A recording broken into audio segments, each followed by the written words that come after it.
Hello বন্ধুরা, কেমন আছো তোমরা? আশা করি সবাই ভালো আছো।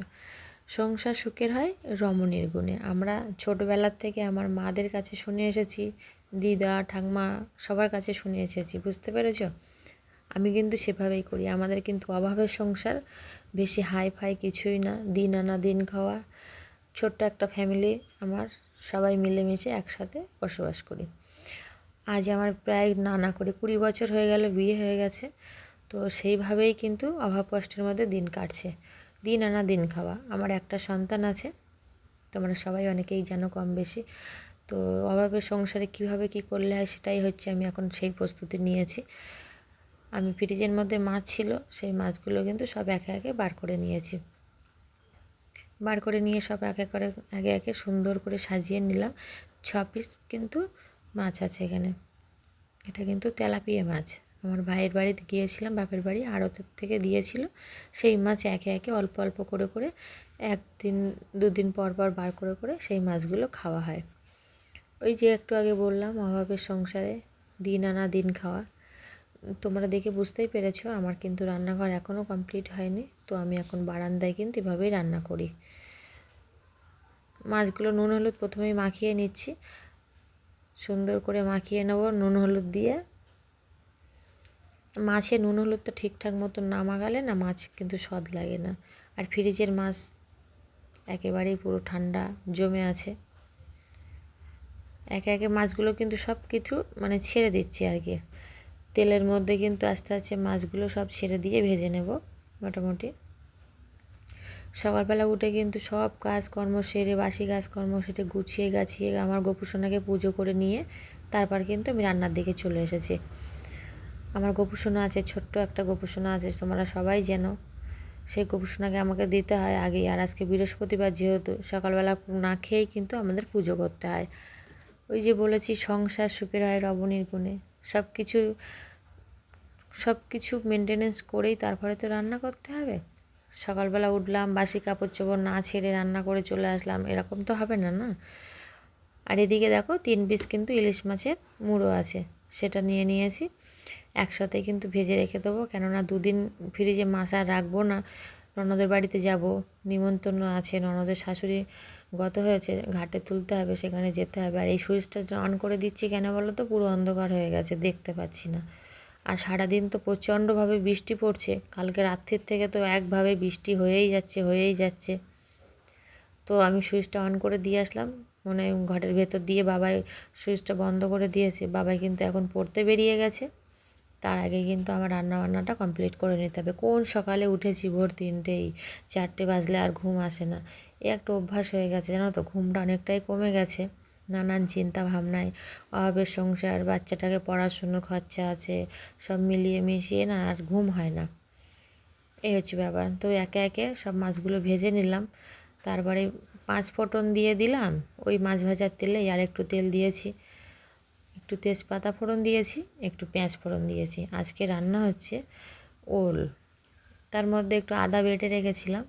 তার মধ্যে তোমরা প্রথমেই দেখলে আমি কিন্তু জিরে ভাজা করে রেখেছি। কেন বলো তো, আজকে কিন্তু একটা অন্য তরকারি রান্না হচ্ছে। আজকে হচ্ছে ওল দিয়ে আলু দিয়ে ইলিশ মাছের মুড়ো বলো আর তেলাপিয়া মাছ বলো, দুটো একসাথেই রান্না হবে। তার জন্য একটু ভাজা মশলা তৈরি করে নিয়েছি। ওল কচুরমুখিতে দেখবে একটু ভাজা মশলা দিলে কিন্তু তরকারির টেস্ট কিন্তু দ্বিগুণ বেড়ে যায়। আমি একে একে কিন্তু সব মশলাগুলো কিন্তু ভেজে নিচ্ছি, মানে কষিয়ে নিচ্ছি আর কি। গ্যাসের জোরটা কম ছিল, সেটাকে আমি বাড়িয়ে দিলাম, দিয়ে একে একে কষতে থাকবো। কষা হয়ে গেছে, তেল ছেড়ে দিয়েছি। এবার আমি কচুরমুখী আর ওলটা, যেটা আমি সেদ্ধ করে রেখেছিলাম, প্রেশার কুকারে একটা সিটি মেরেছিলাম, সেটাই দিয়ে দিচ্ছি। বর্ষার দিনে বাজারে যেতে পারিনি কালকে, তাও অনেক রকম সবজি ছিল, উচ্ছে, কাঁকরোল, তারপরে কেওড়া, সব কিছু একে একে 3 রকম পদ করেছিলাম, 3 রকম আইটেম। আর আজকে কিন্তু সত্যি কথা বলতে একরকমই আইটেম করব, 2 জন খাবো, মা ছেলে, কোনো অসুবিধা নেই, বলো বন্ধুরা। তো আমার ভিডিওটা কেমন লাগলো তোমাদের? ওল দিয়ে আলু দিয়ে ইলিশ মাছের মুড়ো, তেলাপিয়া মাছ দিয়ে তরকারি করলাম। যদি আমার রান্নাটা অবশ্যই ভালো লেগে থাকে তোমাদের, একটুও কোথাও আর অন্তত একটা করে লাইক করে দিও। আর আমার চ্যানেলে যদি নতুন হয়ে থাকো, অবশ্যই চ্যানেলটাকে সাবস্ক্রাইব করে পাশে থেকো আমার। এটাই আমি অনেক মানে ভালো হবে আমার, এটাই বলতে চাই। তো আমার তরকারিটা আরেকটু ঝোল মানে কমে আসবে, তারপরে গরম মশলা দেবো, ভাজা মশলাটা বেটে রেখেছি সেটা দেবো, তারপরে কিন্তু নামাবো।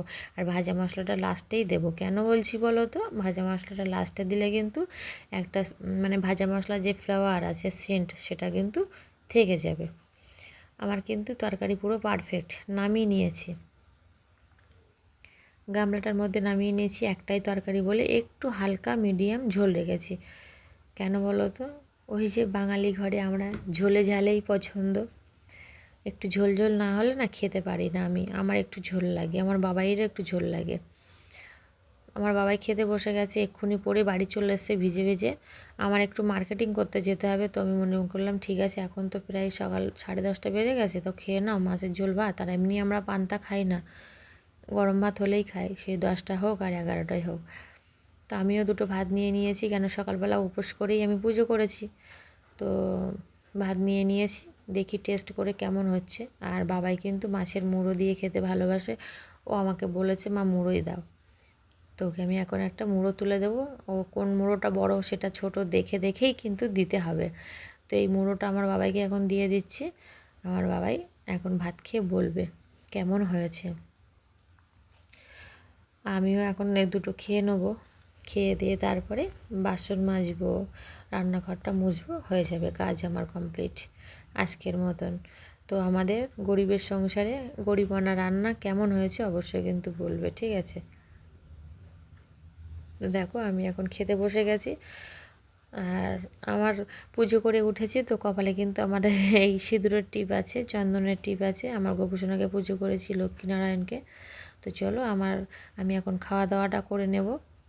তো বন্ধুরা, যে যেখান থেকে দেখছো অবশ্যই আমার চ্যানেলটাকে সাবস্ক্রাইব করে আমার পাশে থাকবে, সাথে থাকবে। সবাইকে হাত জোর করে অনুরোধ করছি, আমার চ্যানেলটাকে সাবস্ক্রাইব করে নেবে, পাশে থাকবে, সাথে থাকবে। তো চলো আজকের মতন টাটা।